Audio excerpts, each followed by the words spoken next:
Hi, creative friends. Today, I want to talk about the difference between acrylic gouache colors and gouache.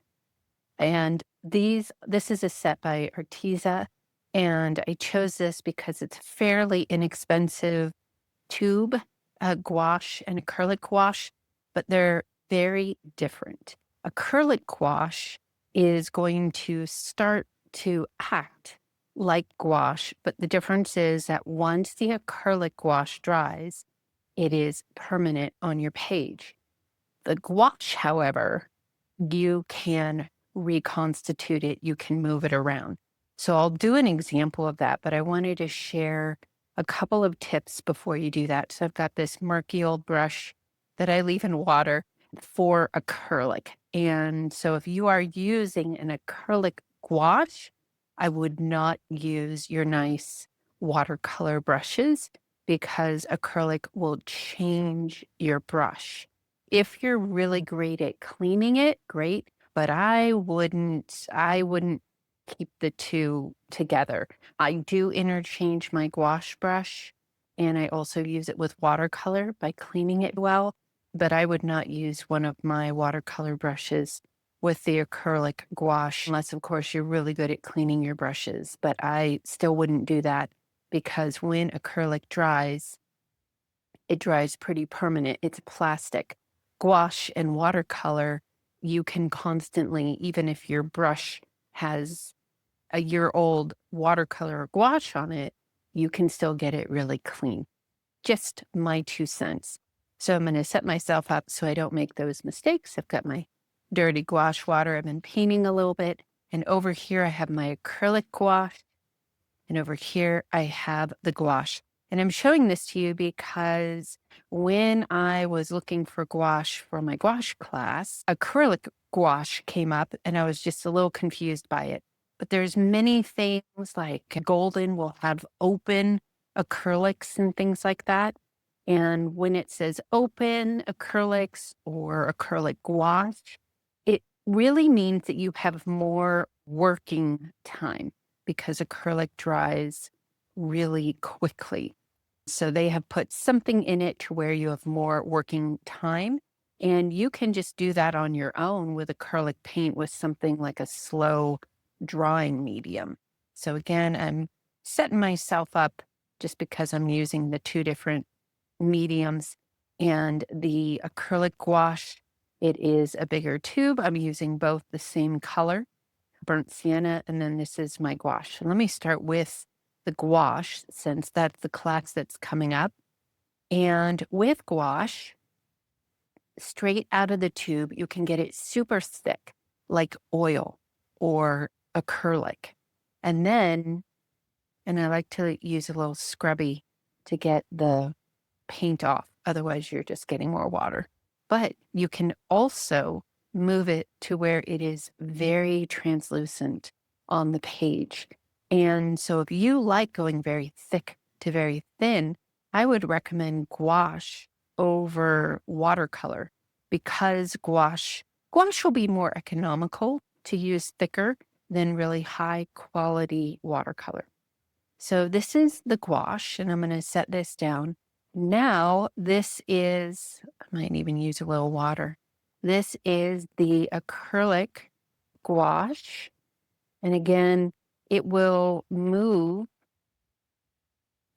like gouache, and I can get it to a very thin, but already it feels different. This still feels and looks to me like acrylic, where the gouache has really covered the page. It's much more opaque. Well, let's see if we just need a little bit more. So I love to experiment. And this was an inexpensive set, so it was pretty easy to experiment with. But these already, they really aren't the same. This is still, I can see through the page, whereas this is much more opaque. And so I'm sure I could layer it.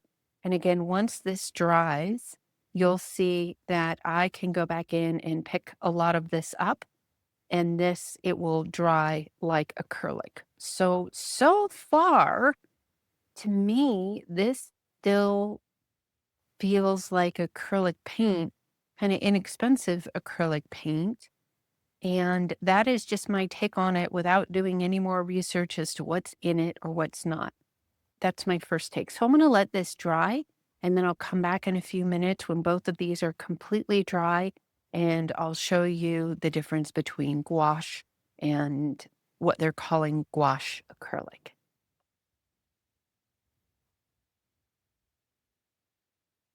Welcome back, friends. Cleaned my water, and these are pretty dry. Let's see, this is still a little wet.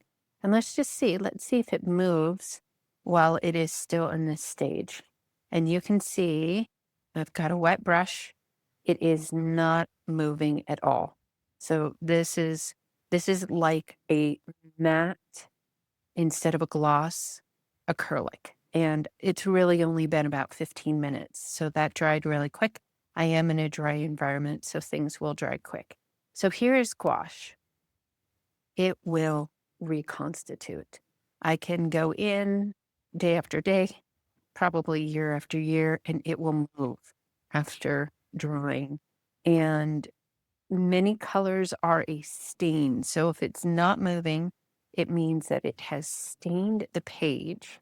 But let's see here. I'll leave this alone, and I will just continue to scrub, and you can see it's lighter. So in this way, it does work more like watercolor because you can go back in and move it. And the great part of this is that it really gives you more time to blend, to add.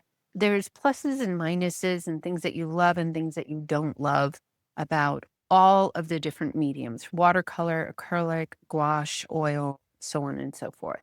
But the whole purpose of gouache, from when I learned it and from what I still feel, is that gouache is a water medium that you can go back in and use and blend and do lots of cool things.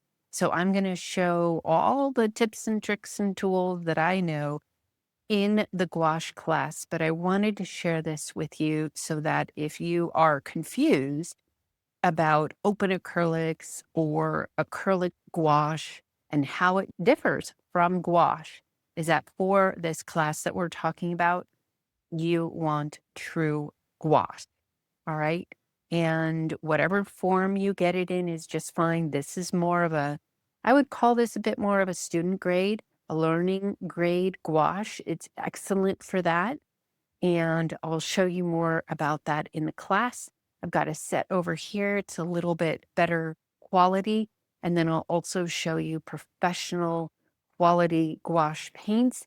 And usually the difference is in the pigment. It's one of those things, you get what you pay for. Same thing with acrylic. You may see like golden acrylic and be like, wow, those are way more expensive than the Liquitex basics that I can get at Michael's. And there's a reason for it. There is way more filler in the less expensive paints across the board. So if you see a watercolor set at like Target or Walmart, they are just not going to have as much pigment as a professional grade paint. And I would say that is really all you need to know in order to get started with the class, is to know the difference between acrylic, acrylic gouache, open acrylics, using acrylics with extenders meaning it slows down the drying time, and how very, very different it is from true gouache paint. All right, my friends, if you have any other questions about this, let me know. I'll be reviewing so much in our class. Show up with gouache. And the Arteza is a good beginner set. I'm also in the class going to show this set by Crandinash. Sorry, I'm not saying it right. I will also show some professional gouache. There are many different sets. This one is M. Graham. There's also Winsor and Newton. There's Schmincke. There's lots of professional grade gouache paints as well. I think Daniel Smith has a line of gouache paints now, and I'm excited to get a couple of those and see. All right, my friends, I am looking forward to this class with you. Let me know if you have any questions. I hope it's clarified a few things for you, and look forward to painting with you soon. Bye.